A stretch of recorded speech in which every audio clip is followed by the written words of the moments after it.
let's see what the Twab has for us today. This is going to be this week at Bungie for 429.21. Here we go. This week at Bungie by Cosmo. This week at Bungie, we set the starting line. Season of the Chosen is starting to wind down, and we are preparing for transition into Season of the Redacted. I was about to say the name, damn it. While things are winding down, many of you are still on the path to finishing your seasonal challenges. While some activities have come and gone, there's still some ample time for you to complete challenges that require longer time commitment. Okay. Nightfalls have double rewards this week, and for those on the hunt for sweet legendary rolls, next week, Double Infamy will help many of you finish up the In It for Infamy challenge.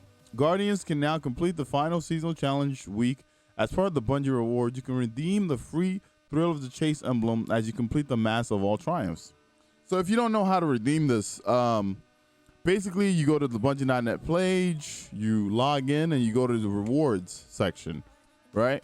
Which is basically, once you're logged in, you go to your account, and then you'll go to the rewards page, and you can kind of snatch up this bad boy here.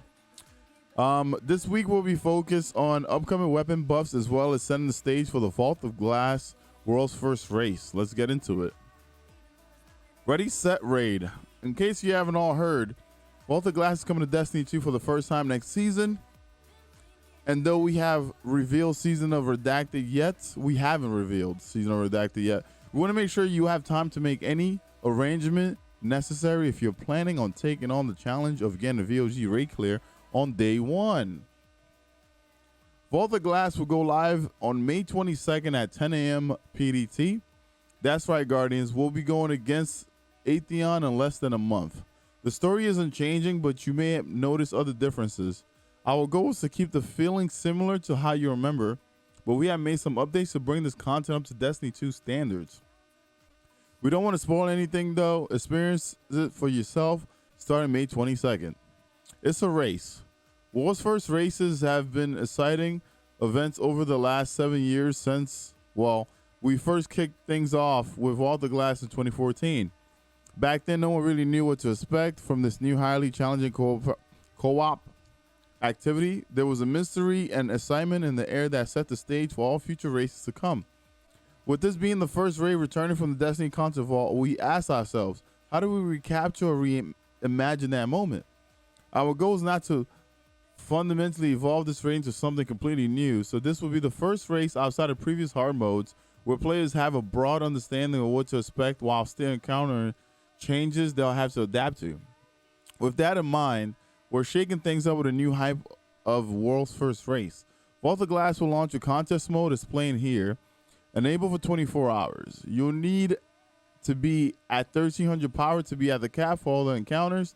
Clearing Vault of Glass with contest mode active is the first step to access the new challenge mode in the Director and the Temple's Edge Triumph. Completing Temple's Edge, a curated list of triumphs, in this newly unlocked challenge mode will be how a fire team crosses the world's first finish line and claims their prize. To enforce the triumph requirement in challenge mode, your team will wipe if you failed the success conditions during each encounter. Ooh, okay. What prize, you ask? We decided to make a belt for the occasion, but also wanted to respect the Guardians who were the first to be victorious in the vault nearly 7 years ago. These belts will have a silver aesthetic and will have the clan name of the OG World's First team featured. Oh, that's pretty sick. Okay. So the 2021 clan name is going to be there, and then the 2014 Prime Guard was the clan. Okay. So it still shows respect to the world's first, actual team for Vault of Glass. Challenge mode in the Temple's Edge Triumph will only be available for the first 24 hours, and then that node will disappear. The encounter challenges will become available again later in the season. We will have a full array of raid rewards and Bungie rewards associated with Vault of Glass, as well as an emblem available for completing it. We'll cover all the details on how to get them soon. So that means there's going to be an emblem. I'm not sure if there's going to be a day one emblem, but there's going to be an emblem for finishing it. One quick thing to call out is that the opening area of the Vault of Glass will now be a private space for your fire team. So don't expect any backup from wandering Guardians. You won't be able to abandon the mission and explore Venus, as tempting as that is. There's only one way forward, and that is into the vault. Nice. As with any world's first race, we will be following along and keeping an eye on the action as it unfolds. Linear VOOP rifles. A few weeks ago, we talked about upcoming changes we were making to the sandbox. We started by looking at a few weapon types that were a little hot that needed some cooling down. Today we are focusing on some upcoming buffs next season.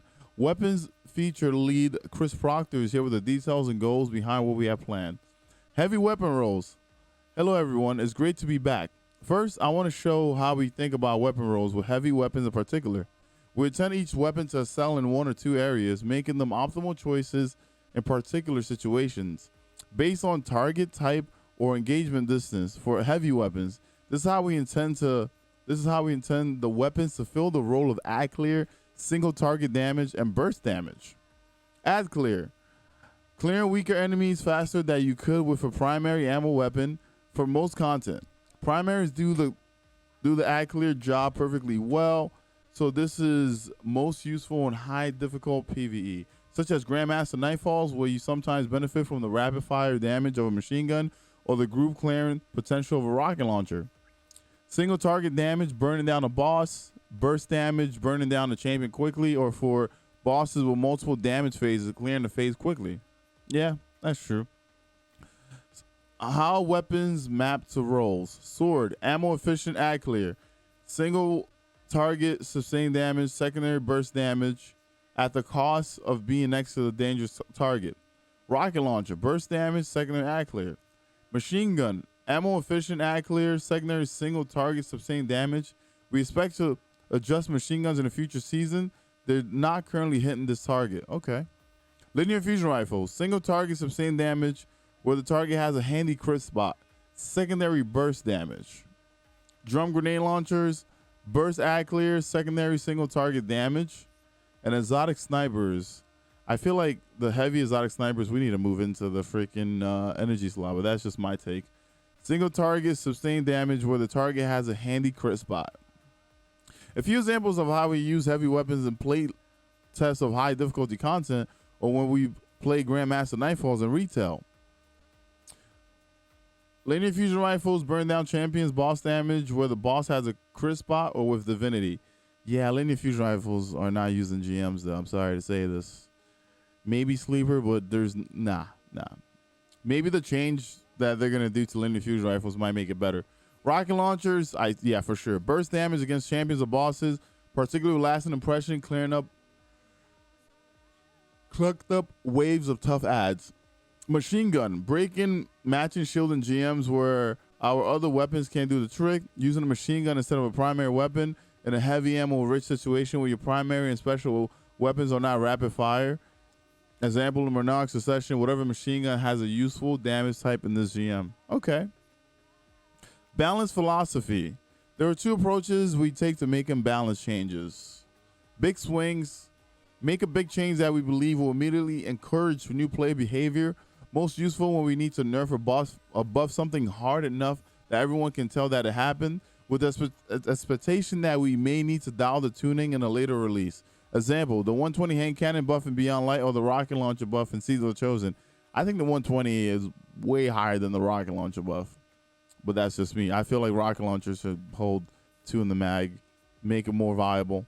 That's just my take on that. Incremental changes. Take something that we feel isn't far from where it needs to be and nudge it a little at a time. Most useful when we don't want to overcorrect and make something overpowered. Well, I need you guys to like work on snipers again because y'all fucked snipers a while back. I'm saying just a little bit more. Or when we don't want it to make changes with huge test wake and would prefer smaller, safer changes.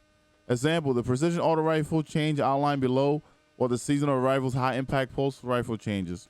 In most releases, we make changes of both type, and which we choose for a given feature depends on how much time we have to test and iterate on a change, how many changes are already in the release, and how close we think a feature is to being balanced already. A small note on damage fall off distance. When we call out changes to damage fall off distance, we always do so according to the weapons based damage fall off, i.e. hip fire. Damage fall off distance increases differently based on the weapon zoom, So for example, the fusion rifle distance changes described below, or the hand cannon distance changes called out previously will be higher when zoomed. Okay.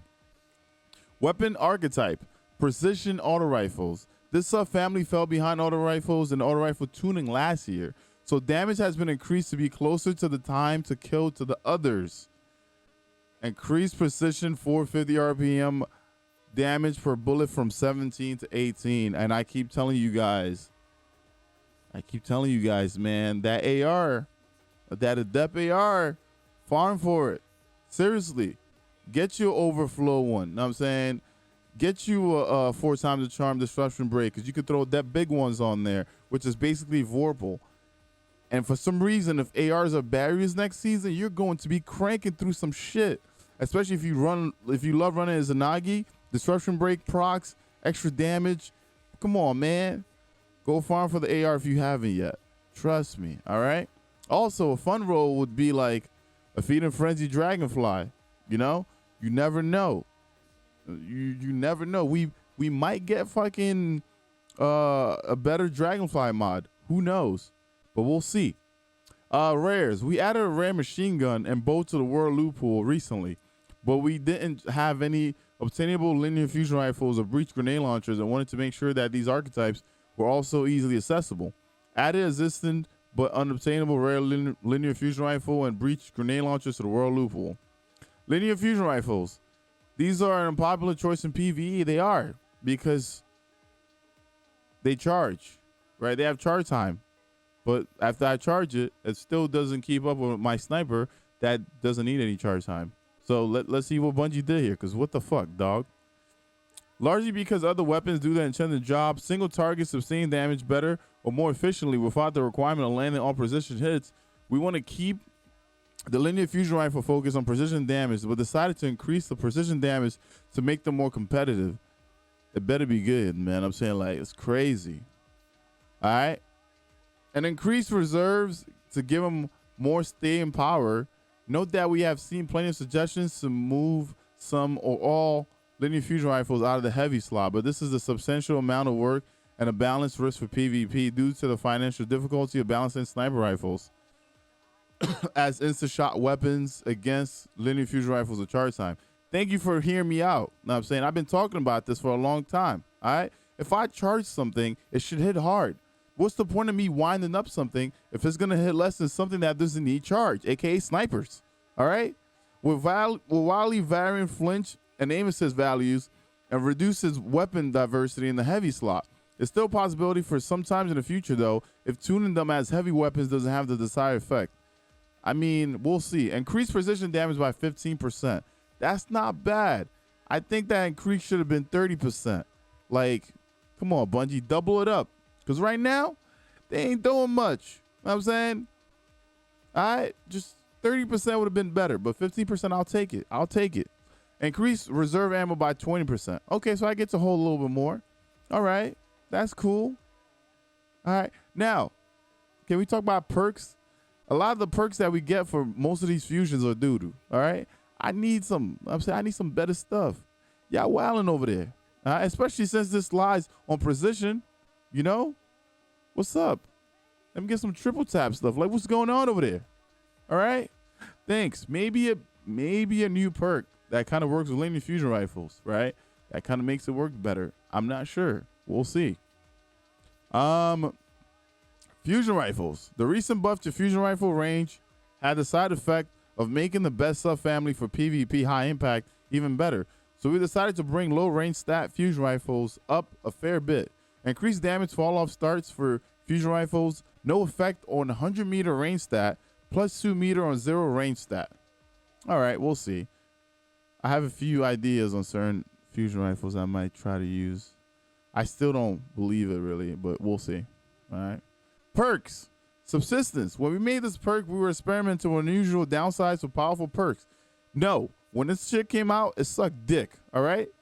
It took 70% of your freaking ammo, dude. What was the point of me using that? And then you guys made it 40%. It's still not the greatest because on SMGs, that's a lot of freaking ammo. All right. But ultimately decided that reducing reserves was an interesting trade-off We also wanted to be able to put the perk on special and heavy weapons, where reduce and reserves will feel terrible. Some machine guns were granting a much smaller magazine fraction auto rifles, so we fixed that at the same time. Thanks, man. I appreciate that. Hello? Hello? Yeah, y'all wilding over there. Yeah, subsistence should have been like this from the beginning. All right? Enjoy yourself. Anyway, here we go. It no longer reduces reserve ammunition. That means it doesn't take anything away from you. There's no negative for it. Some machine guns now receive the same ammo fraction per takedown that auto rifles do. It was 10% like most weapons, now 17%. Thanks, man.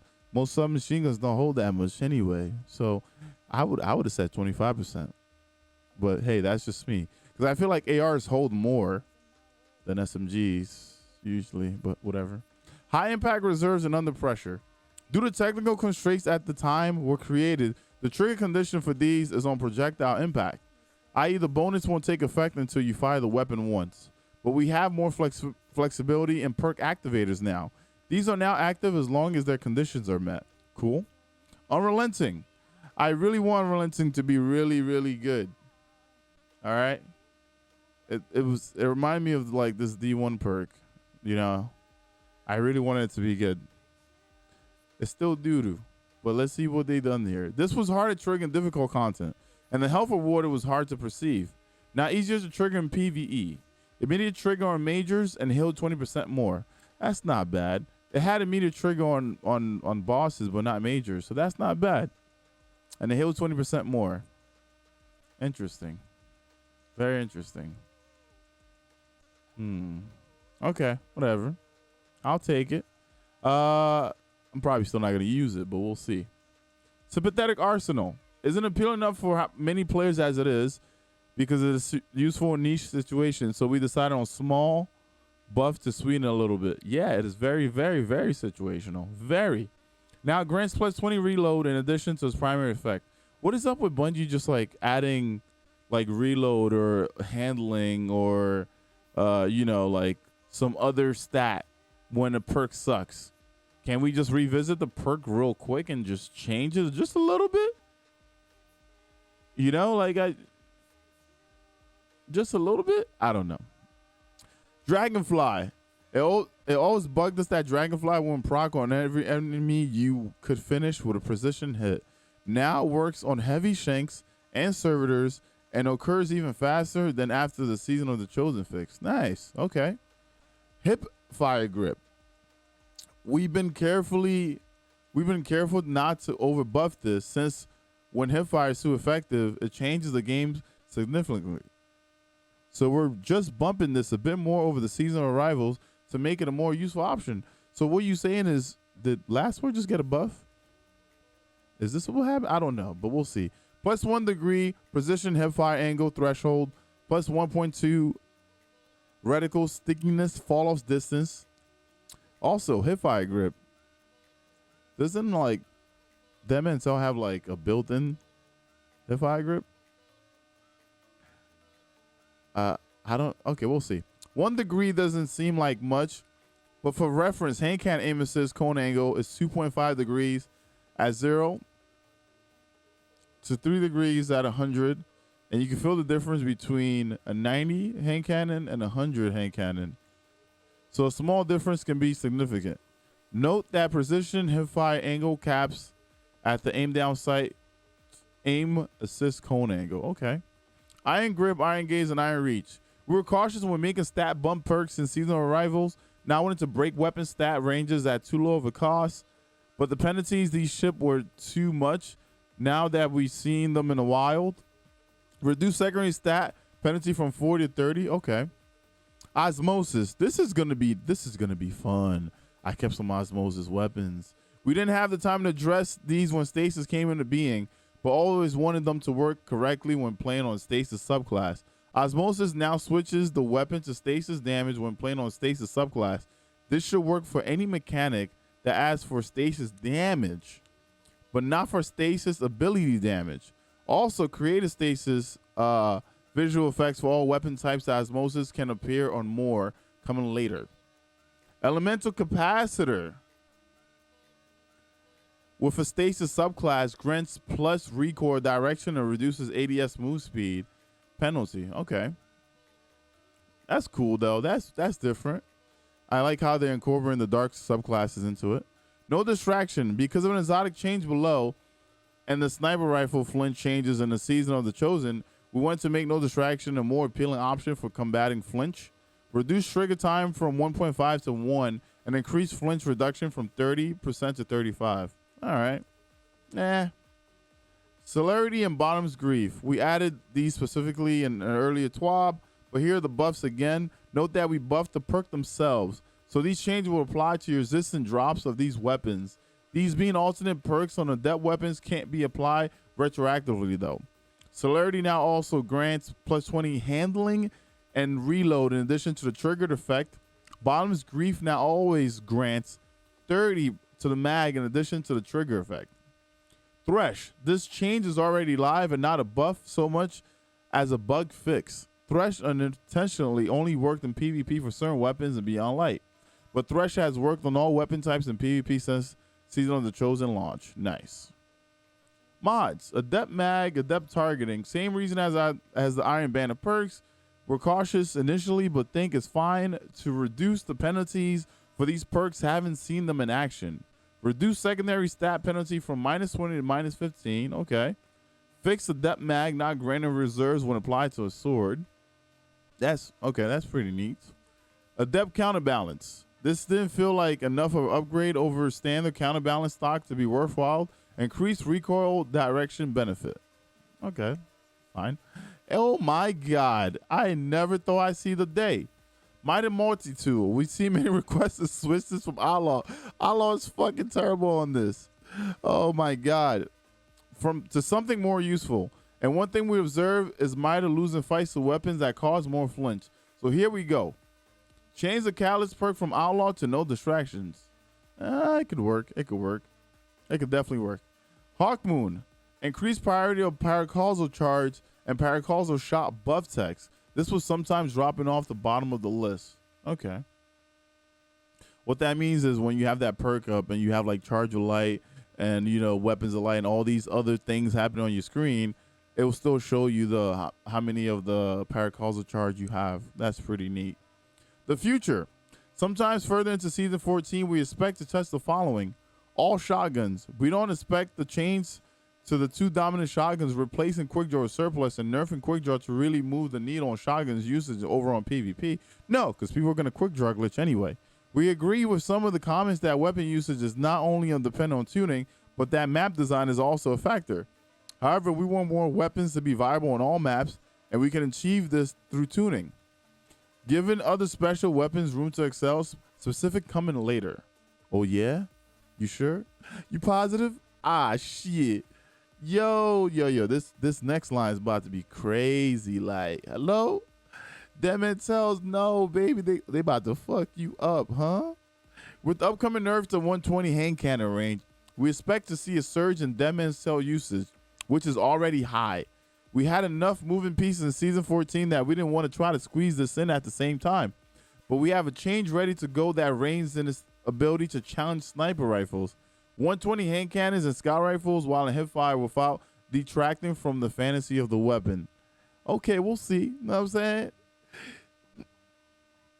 I'll let it go.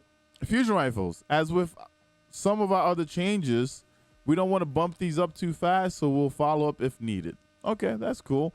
So far, so good. It seems like we're going to be diving into a new season with a few different things. Can't wait. Go for gold. Let's kick it over to our play support team who have an update on today's update and maybe even more updates to update you on. Cosmo, come on, bro. Yo, Chris. Yo, bro. That joke was lame. You really are dad now, all right? Stop it, bro. Yeah, you wildin'. Thanks, Chris. Yeah. That's wild. All right, well, this is their report. They got a bunch of stuff going on here. I don't even want to read this, I'm going to be honest. But here we go. Titan Contender Eververse Armor set no longer makes the player body invisible in first person. Glows will now work with almost all shaders. EVA's weekly and daily Guardian game bounties will now reset after completing them. Players are no longer being shown inappropriate ownership of future seasons on the Season Pass UI. Guardian Games Bungie rewards. Okay, all right. Weekly known issues. Oh, wow, they're actually going to fix this now. Stompy Exotic Hunter like create gap at waist when used with contender vest on feminine model. No. This is on every model.